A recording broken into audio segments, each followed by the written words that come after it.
because when I think about, power with purpose, I think of you. I think of how you show up for yourself and how you show up for others. And it's very exciting to me of like seeing how you've grown in the past few years. I actually think it was maybe like 3 years ago that I had applied to create magazine, and then I followed you on Instagram, and it's been fun to see all your projects and how, and just listening to your stories of how things have evolved. And then yeah, and just seeing how you've showed up for others and for yourself. So I just wanted to let everybody know a little bit about all the projects that you've been working on. So you have Create Magazine. I actually had to write it down because I was like, oh my goodness, she does a lot. Create Magazine. You have the Create podcast, which used to be Art and Cocktails.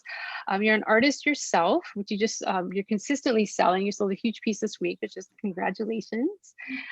You're an art coach, and you wrote a book, The Artist's Smartest Guide for Artists. So helping them, which is pretty amazing. So you're multi-passionate, and I'm super excited to hear for share your story, and you can share about like some tips that you have. And as you were coming out, as you were hearing those whispers of all these things that you wanted to do, and putting yourself out there.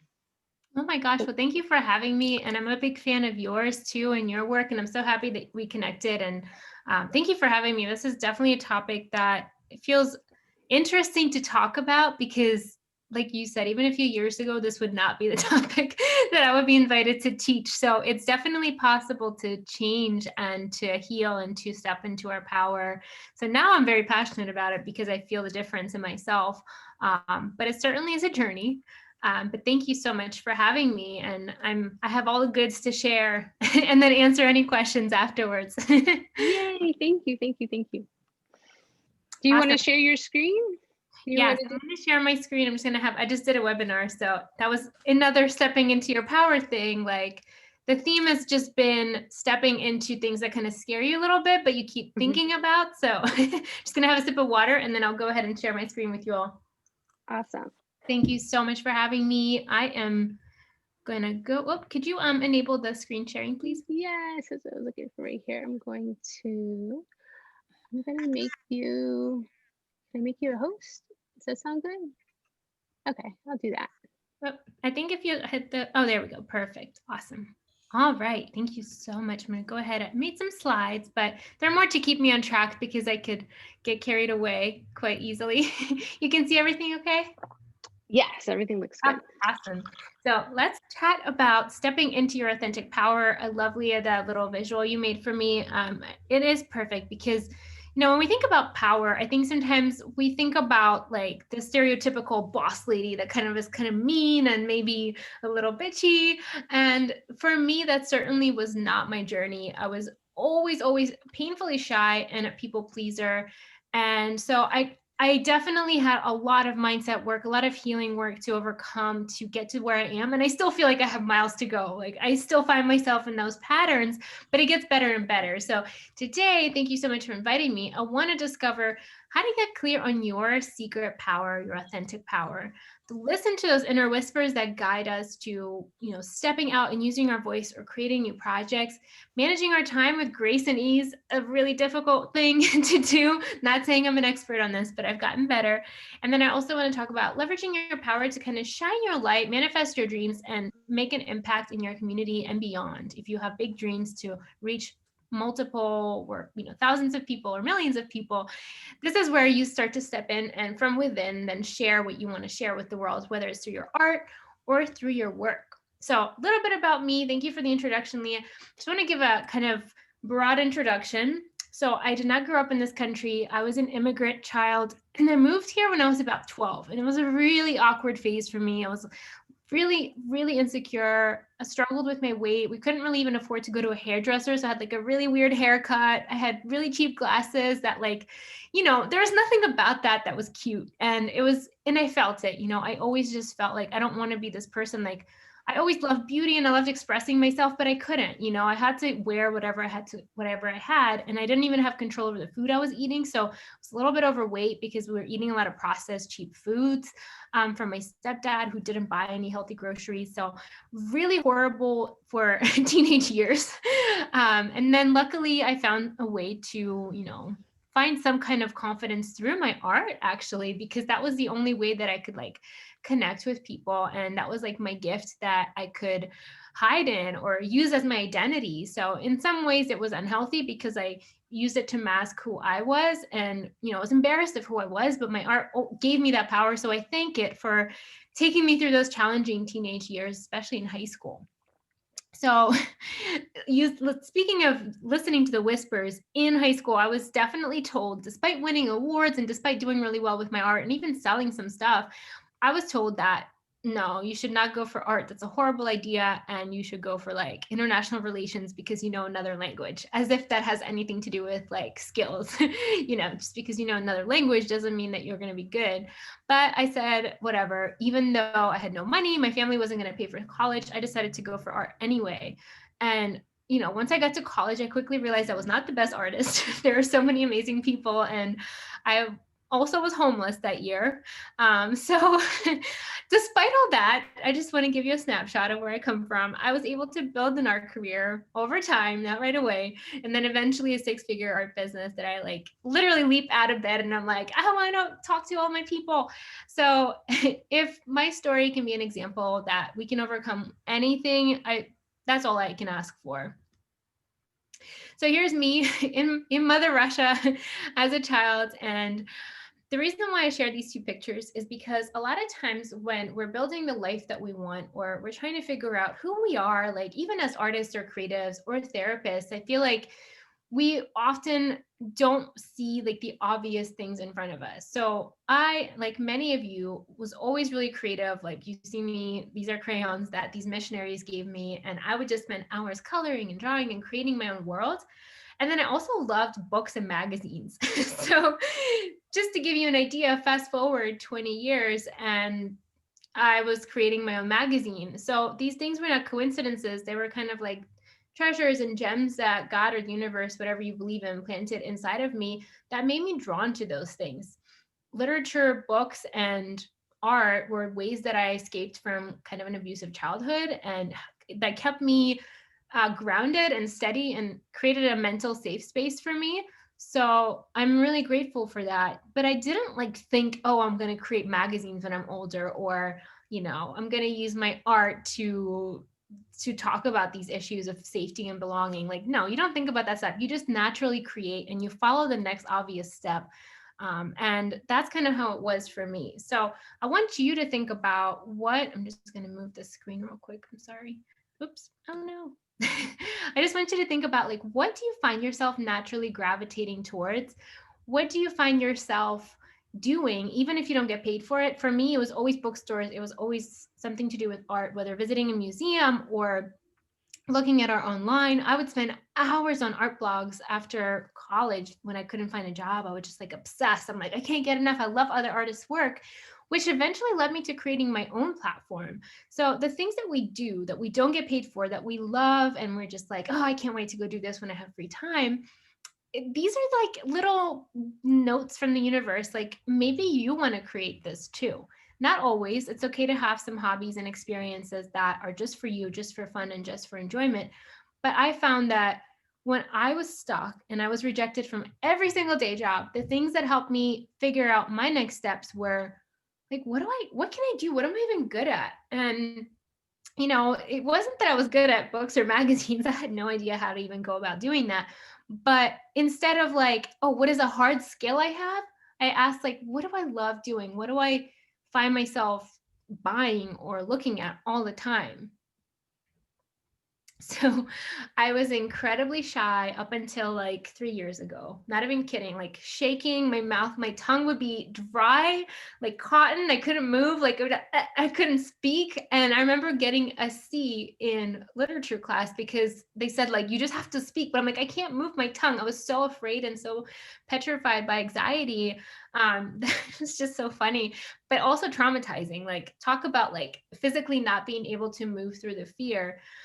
So this was on the left was my first exhibition in college. I was very proud and very excited, but I remember like it took like so much for me to even come out and talk to people for my work. So I was afraid of going to any public event, not even my own. Like I was afraid to go to another artist lecture because I thought someone might like call on me or say something to me.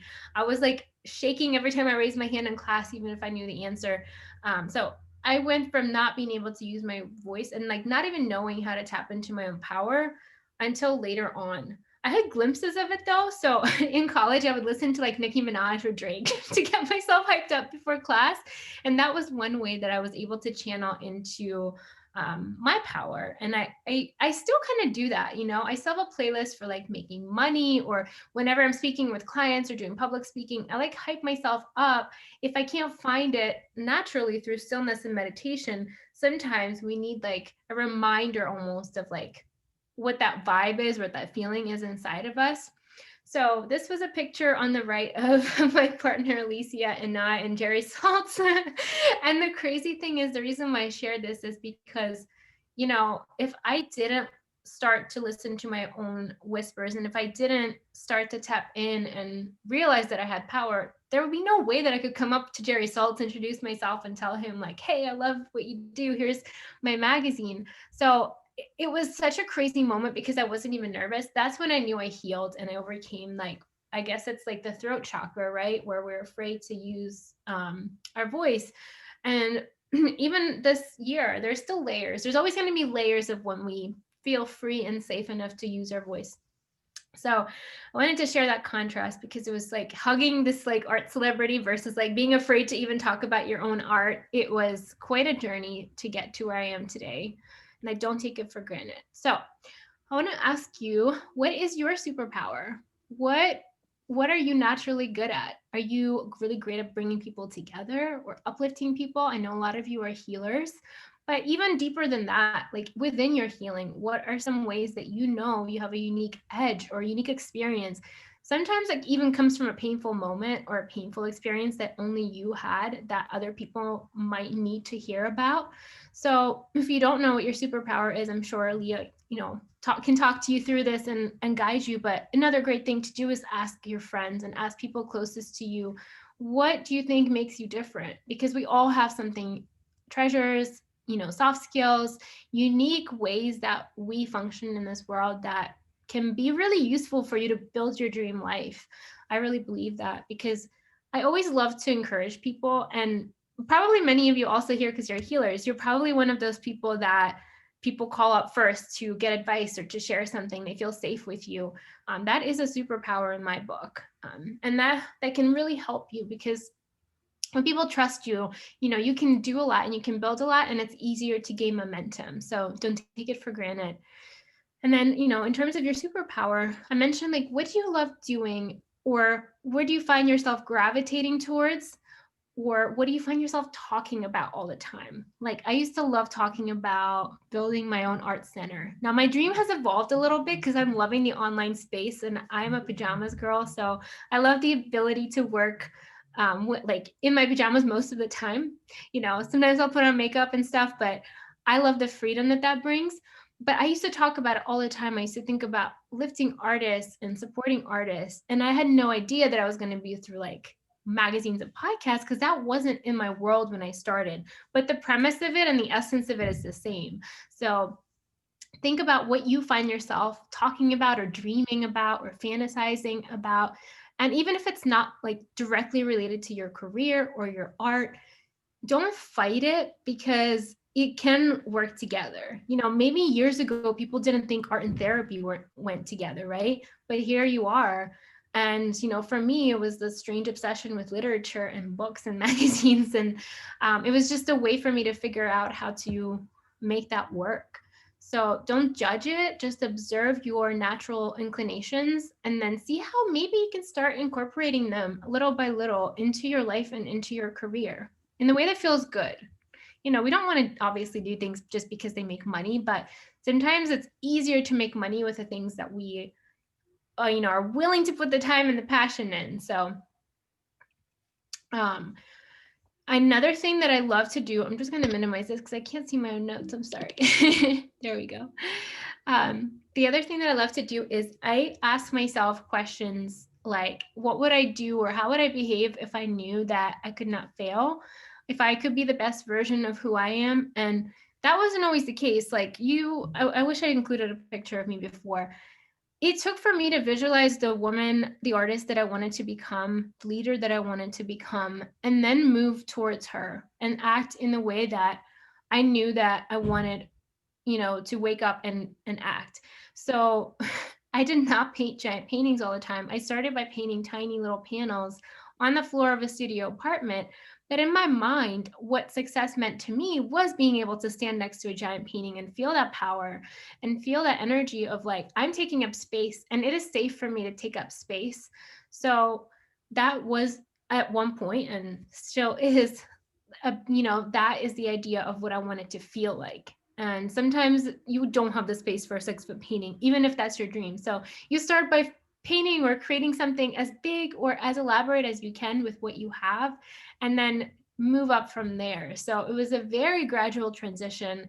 And I just also want to share this week, Leah knows this, I just sold my first 6-foot painting. So part of it is faith. Part of it is listening to that whisper that says, wouldn't it be cool if I painted really big? And then all the negative thoughts and self-doubt comes in being like, well, who's going to buy that? Why are you just taking up so much room? Like you can just save money and not have a big studio because you don't know if people are going to buy something like that. But the faith part is just trust me, just make that, listen to your heart, make that big thing, even if it makes no sense to anyone else at the time. And then the people will come, the collector will come, the opportunity will come. And, part of it coming is us doing the work and putting it out there, but it does come. So I want you to think about, for your best version of you, your higher self, who you want to be, what does your work look like? What does your career look like? What does success look like for you? And how can you move a little tiny inch or a centimeter closer to it today? So the way that we step into our power is knowing that we're worthy of our desires. And the thing that a lot of us, not including the self-doubt and the self-sabotage and the negative fearful thoughts, a lot of it just has to do with like discounting our desires and not letting them grow, not letting those positive seeds take root because we're like, oh, it's not practical, oh, it's too much, I'm not skilled, I don't know how to do that. But the magical part about stepping into our power is, like I said, imagining that person that you want to be, and then taking those little inch by inch steps towards that person. And then also questioning every thought and every desire that comes into your mind, because it's not always valid. Sometimes it's an ego-driven desire. That means you just want to validate yourself or prove something to someone. Those are okay. They're not good or bad. But what I want you to think about is like the deep stuff that would just be so thrilling to you, and you would feel so proud and so excited, and it might even shock you. It might be opposite of what you're working towards. That happened to me this year. I thought I was going to move to a city. I thought I was going to have this like building. And honestly, when I sat down and I spent time meditating and thinking about who I wanted to be and who I see myself as the happiest, most fulfilled, optimal version of who I am, it was like this like village old lady in my mind. And I was like, what the hell is that? But I had to be honest and let go of that judgment. That's not cool, or, that's not what I wanted a few years ago. So I want you to think about your ideal life and be really honest and don't judge what comes up for you. This could be journaling or meditating or just reflecting on what you really want. Because from that place, once you own that, once you accept that that's what you want, then you can start stepping into your power and showing up for yourself in the way that you really want to. Because our idea of power is sometimes not aligned with what we really want. So that's why we're not like putting our foot fully on the gas. So my biggest tip to everyone I work with and everyone in general is to write down and visualize your dreams as much as possible. I would walk around my last day job and literally under my breath in my mind say, this is my last day job. This is my last day job. I'm my own boss. I'm an artist. I'm an entrepreneur. I would just chant that all the time in my head. And it worked because I forced myself to take action on things that I knew I needed to do in order to make that happen. So create mantras and affirmations that light a fire inside of you and make you take action from a place of power and a place of belief. And then, of course, there are seasons where things are slow or we don't see the evidence of what we want. So I want you to look at, listen to, and surround yourself with as many people that are doing the things that you want to do as possible. Observe their habits, observe their behaviors. And we don't have to emulate anyone's life, like, but sometimes patterns show up and maybe the universe shows us like, hey, these people that you really admire or these people that you want to kind of live like, they're doing this. And, you're maybe not doing that as much, or maybe you never tried that. Maybe give it a try. So for me, it was using my voice publicly, which I haven't done before like 2 years ago. And that required for me to say yes to podcasts, even though I was so nervous the first time I recorded one. Start sharing my story more in my captions online and just take those baby steps that help you to become closer to what you want to be and get closer to your desires.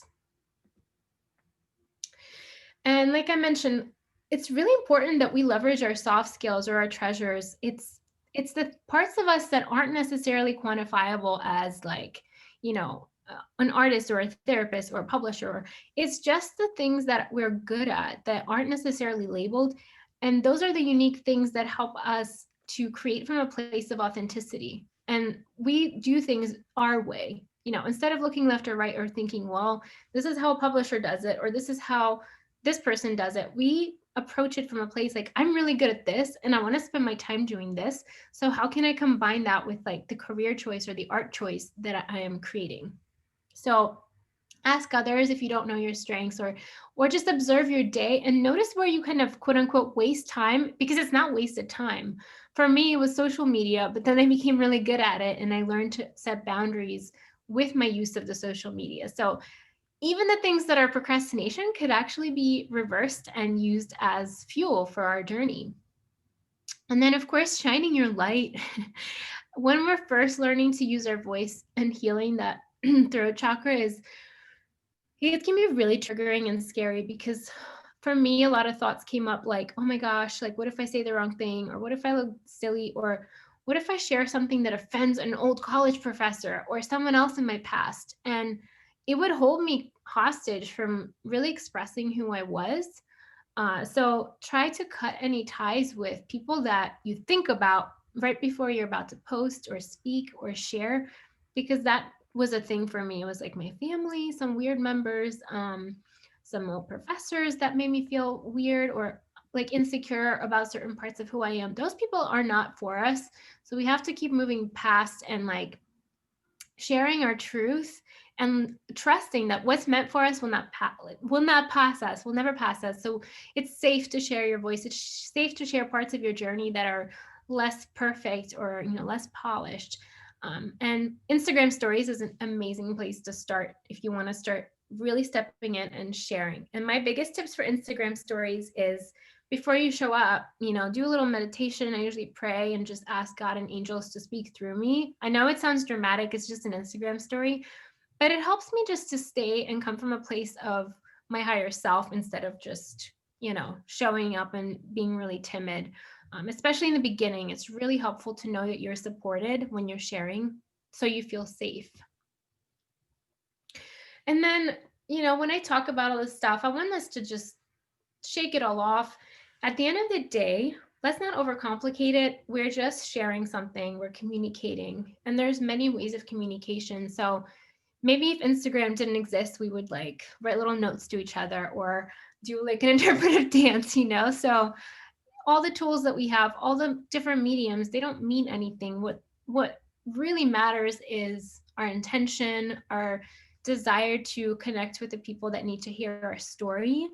It could be a great way to start kind of showing your superpowers, and then you might get feedback that inspires you to create a certain product or to sell your work in a certain way.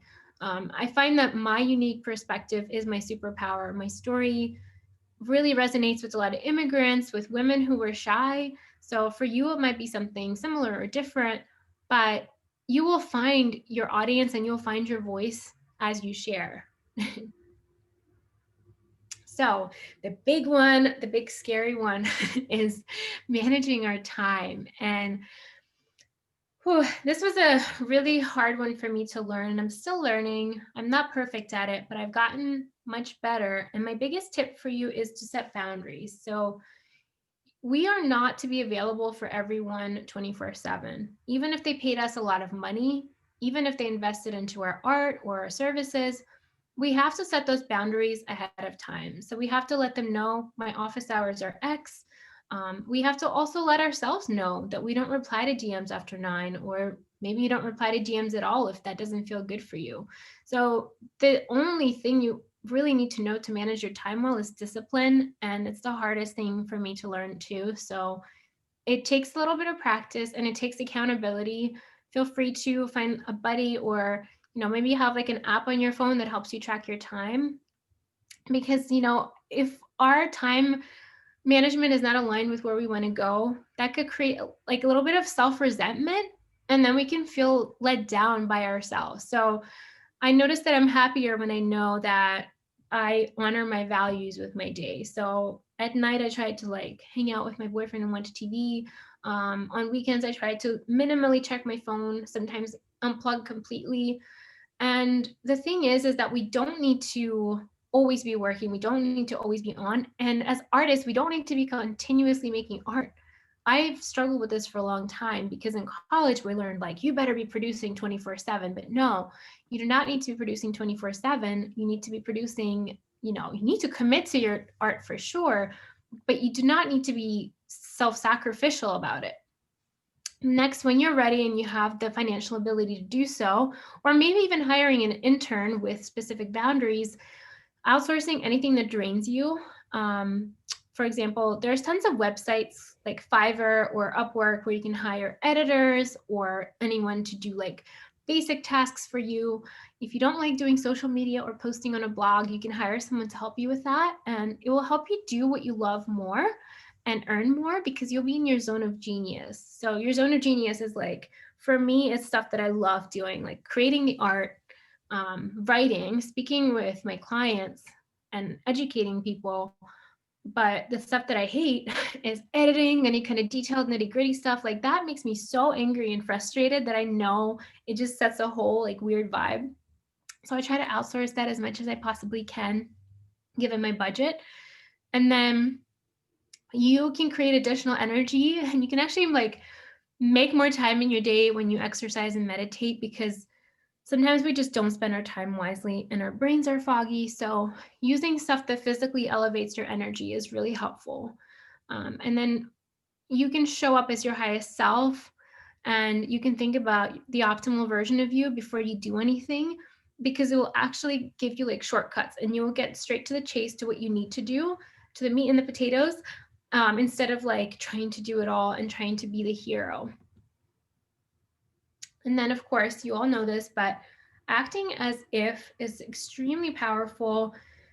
And this is acting as if the person you want to be, acting as if you have the life that you have. And for example, my boyfriend and I really want to move to a house next year, but the market is crazy right now. So, we can't really be looking at houses yet.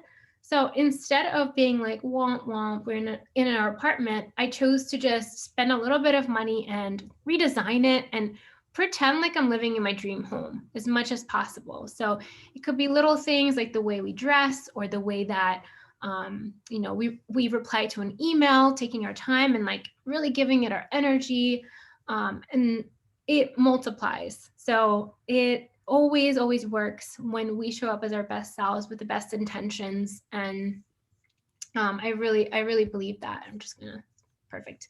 Sorry. So in order to step into your next level, feeling really empowered, in control, channeling all your gifts, I want you to start saying yes to activities and invitations that scare you a little bit. So, for me, it was like I said, it was public speaking or any kind of using my voice. It was wrong for me to use my voice as a child. So I had to heal that and I had to let myself know that was a lie.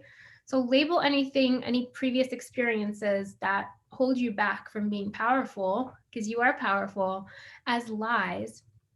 And then the other thing that really helps you step into your next level is create your own opportunities. So for a lot of my clients, it's as simple as inviting someone you admire on an Instagram live and interviewing them.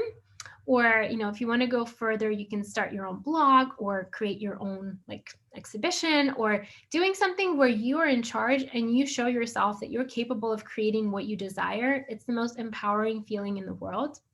And then I want you to also just continue challenging yourself by pushing your quality and boldness of your work. So, for example, for me, like I said, it was stepping into those big 6-foot canvases and taking up space when it didn't feel safe to take up space before. And then taking more time with my Instagram captions and like actually writing them out with pen and paper with love and intention before posting them. So becoming better, becoming higher quality, becoming that like high level queen of what you do. It's a really powerful shift. And this was me on stage 2 years ago. Literally, someone called me and said, "Do you want to speak at our event?" And I was like, "Oh, I don't want to," but I said yes, and it was so crazy.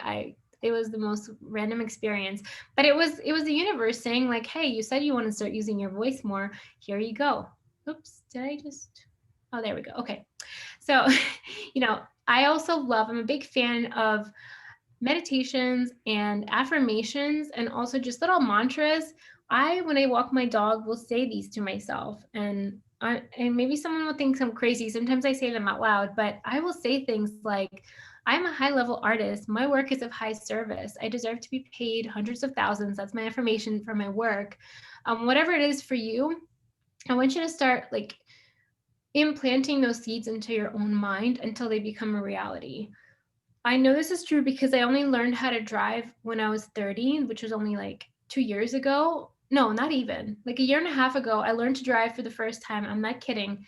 And I had to say to myself before that I'm ready to drive. I release any limiting beliefs or fears around driving, and I'm ready to have more freedom in my life with a car. So if it's possible for me to learn how to drive, it was not a pretty sight. If it's possible for me to leave my day job, I know these affirmations work. It might take a few years. It might take some time for us to fully believe them, but they are little promises that we make to ourselves. And that was me going to Iceland. One of my affirmations was I traveled the world and I got to go on so many artist residencies and just enjoy different crazy places. It was also during a very painful time in my life. So for you, I want you to think about what your next level, what your power is. The biggest questions I ask myself every day almost, like, how do I want to feel when I get up? What kind of work do I want to be creating? I'm sorry for that typo. Perfectionism is also our enemy. And how would you like to be validated right now? So sometimes we don't have enough sales or we don't have enough clients, and we literally need to ask the universe, "Hey, can you validate me? I just want to see that I'm on the right path, that I'm doing this type of work. Can you show me?" I just said that to myself 2 weeks ago. I'm like, I haven't sold art in a while. I would love to sell some art. So think about, how do you want to be validated and how can you give that to yourself? And then what would you like your clients to say to you? Sometimes writing out a letter, of like a pretend letter from a dream client, like, "Thank you so much for changing my life. Thank you for helping me heal. Thank you. Thank you for the beautiful art you created."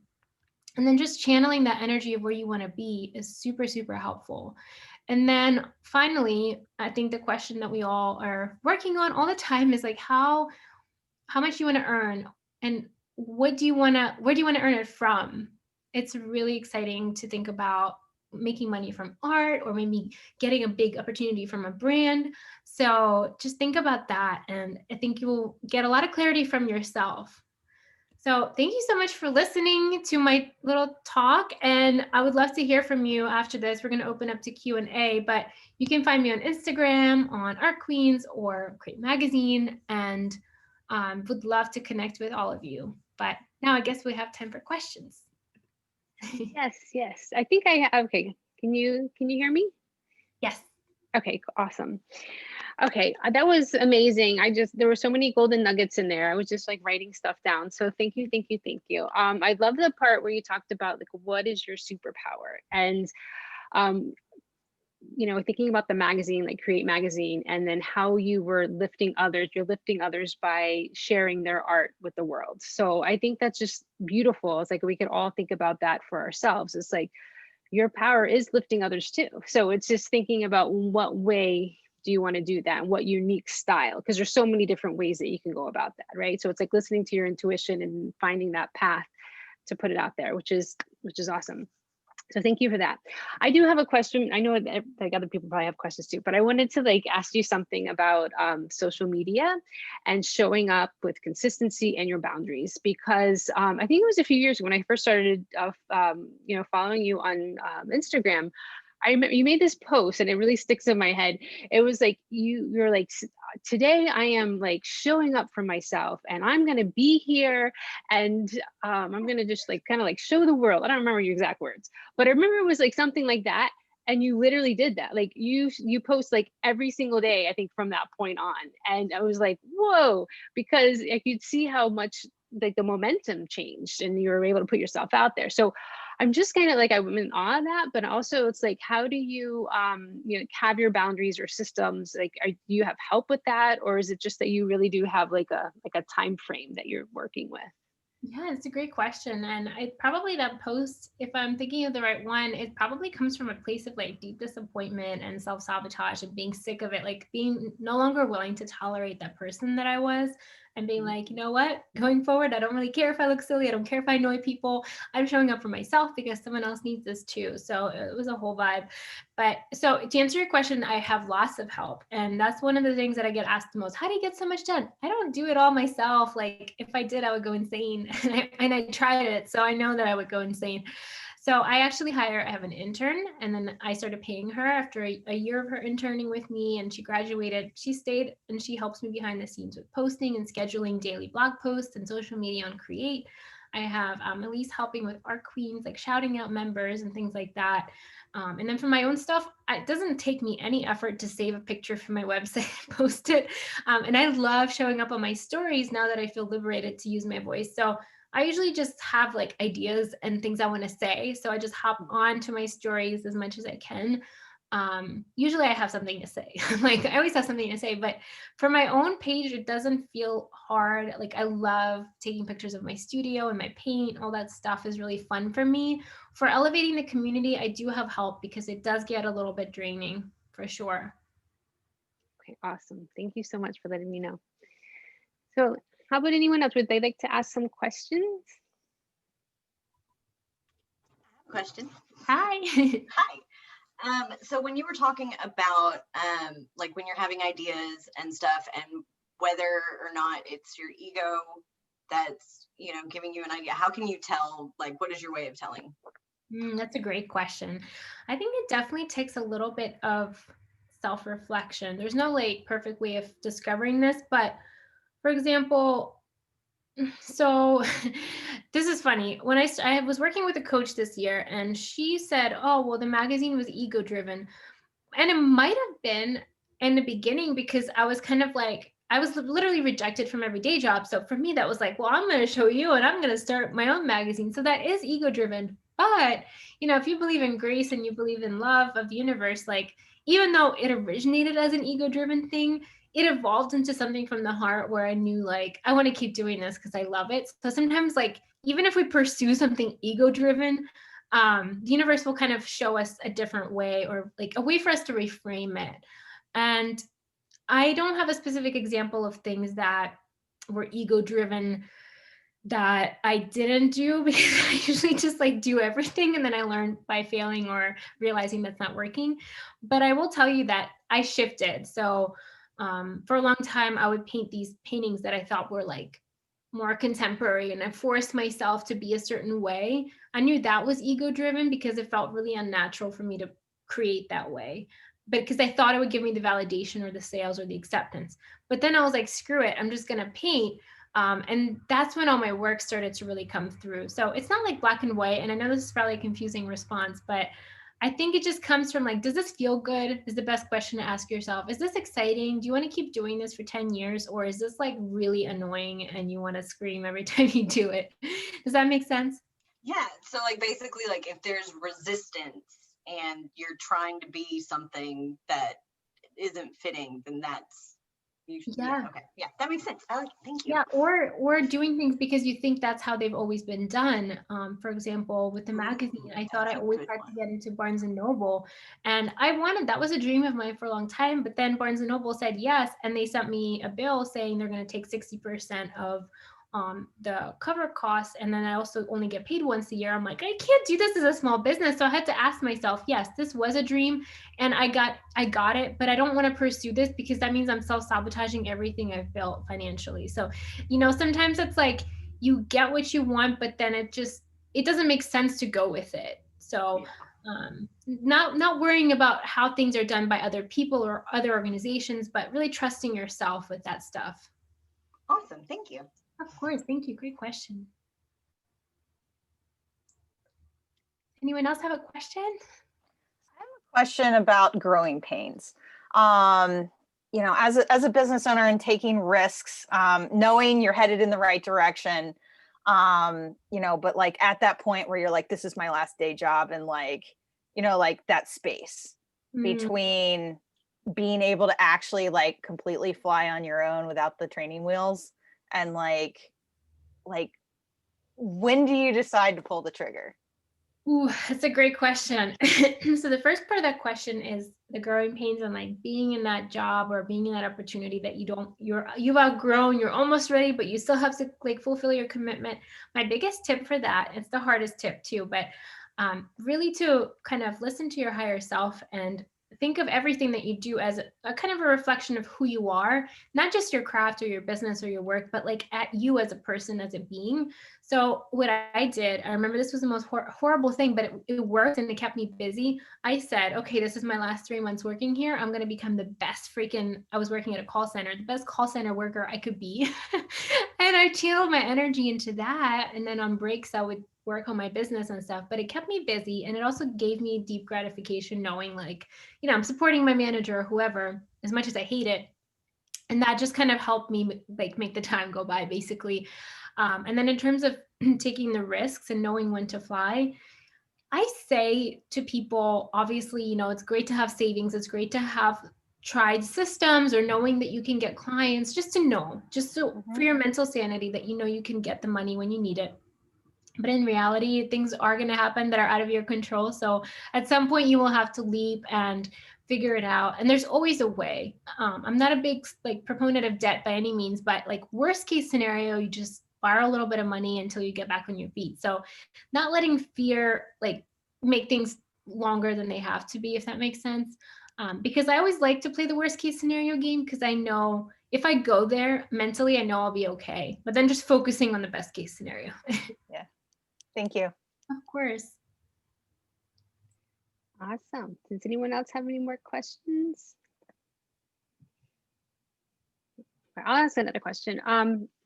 As far as like showing up, because I feel like that comes up a lot in here, and a lot of people that I work with is just that they're scared. And I know that you talked about before you do your Instagram stories, you're like meditating, you're like actually writing down things.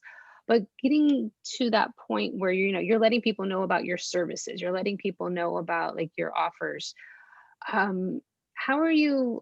What kind of like tips would you give to us about that? As far as like showing up in that way, is it like would you like plan everything out, or do you feel like it's just kind of like this daily practice because you are doing it every day? And I think that's kind of like where you get that momentum. Like it becomes very freeing. But if you're kind of just like doing it here and you're doing it there and you don't have that momentum, it's kind of hard to like just say, here I am, this is what I offer. For sure. So it doesn't, sorry, I was talking all day today. I'm really using that voice today. I don't plan everything out, and I don't like, my stories are very intuitive and natural. So you'll get to the point where you just hop on and you're fine. But what I mean is like in general, if you're making a big announcement, that's when I think you should spend a little time reflecting on what you want to say. my biggest tips for selling offers, and there's different types of offers. Like, for example, now with a call for art, that's like a juried opportunity, and people do pay for it. It's easy because it's very automated. Like, it's a system. I've been doing this for years, so it's like very easy. I just share that and I go away. And then for something like one-on-one coaching, where it's like a few $1,000s, that requires for me to use a little bit more storytelling, maybe giving specific examples of what I've overcome that I can help my client overcome. And then in terms of selling artwork, it's just repetition, because your collectors aren't like 24/7 scrolling your Instagram waiting to buy something. It's like showing up, getting into the feed of someone, promoting it. So it's you have to use your judgment, but I would just say the more you do it, the easier it gets, and it's better just keep practicing. And I heard someone say, I think Gina DeVee said it, it's always awkward before it's elegant. Like, I just hopped on a webinar today and I had like an awkward moment, but I'm like, you know what? I'm going to remember that awkward moment. I'm not going to do that again. So you being the gentle observer of what didn't work, what was weird or awkward. It's not weird or awkward. It wasn't your most flawless work, and that's always going to be the case. So I think just like really thinking about your ideal customer or your ideal collector when you're speaking will just make sure that even if it is awkward, it has meaning, and they're going to hear your message and probably sign up anyway. I don't think any of us want to buy anything from a perfect human. I don't think I've ever done that. I always like love the quirks or the honesty or something that makes people relatable, right? Yeah, most definitely. Most definitely. I think it's, especially I'm just thinking of like the next, coming into the end of the year and thinking about, you're talking about, how we're showing up for ourselves and, getting that energy ready for 2021. It's, I think we do need to like take some time to like settle in and think about what it is. Like, how do we want to show up, and how do we, want to spend our time and our boundaries. I think those are excellent, key points there about what we want to bring into our life, right? So it's just taking that time. Awesome. So does anyone else have another question? Rachel, go ahead. Yeah. Well, two actually. So I was looking at your art and the colors. Oh my God, the colors, like I love them. They're so vibrant and so pretty. Why do you paint what you do, like rooms and stuff? And how do you choose like the colors and all that? Yeah, thank you so much. I love your hair color, by the way. Speaking of color, blue painting. I love that. So everything is really intuitive, and I didn't really know I was going to be painting interiors for a decade. It kind of just happened. I was painting a lot of nostalgic things from my childhood in Russia for a while, and eventually like led me to painting about home. And it was like this constant asking, like, what am I trying to say? What am I trying to say? And home, I think because of I honestly blocked it out. I mean, as healers, I think you understand, like, I didn't even realize I had an abusive childhood until I was 30, and I had a huge panic attack and I had like a full-blown meltdown. So I didn't even know why I was painting these things. I thought like, I just love the aesthetic. I love the aesthetic and I love the ability to like make a room any color I want, but when you translate that, you realize like, I was just creating my own safety and repainting literally the story of my childhood where I didn't feel safe. I didn't have my own space and I didn't feel at home for the longest time. And then moving to another country added a whole other layer to that. So, looking back, I can analyze that and I can tell you that. But when I was starting out, I had no idea why I was doing it. So now as I'm going through healing, I understand that. But it is an interesting question. And with color, I'm a color freak, just like squeezing out as much as much color as I can. I love that you said it's intuitive. It's always been intuitive, because I've painted and stuff for 12 or 13 years now, and it's always been like it, and it was a safe place for me. It was my way of getting, and I didn't even know art therapy was a thing until Leah and I connected a few years ago, and I was like, what? This is a thing? And I love that you said that it's intuitive. That's awesome. Yay. Thank you. Oh my gosh. I'm so grateful for Leah, because it's so funny. I don't know if I told you this, Leah, but I was about to get my art therapy degree after I graduated, but I decided not to. So I feel like I'm vicariously living through you, because I always was so fascinated by this field. Such a beautiful combination of practices. Oh, that's awesome. I think we're all healers in our own way, right? And art is healing. And your new series, isn't it like the Healing Garden or healing something? Garden of Healing, that was like I mean, I don't even know if it's a series yet. I guess it is. I just started making it because I was sitting at home and I don't normally work on weekends. I have really strict boundaries about that, but like I literally could not paint. I was like, I have to go paint this out. And I started painting these birch trees. Very weird, like visceral experience, but yeah, just following that call and getting it out, whatever it is. Feels good. It feels like regrowth and like mending those wounds.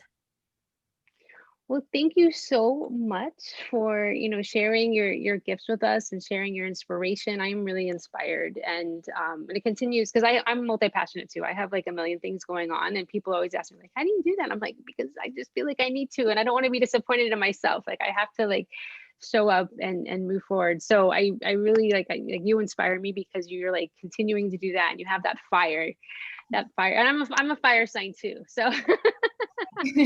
So I feel it. But it's really awesome that you came here, and I thank you so much for that. And if you want to share with us kind of your like what you're offering right now, I think that would be really great.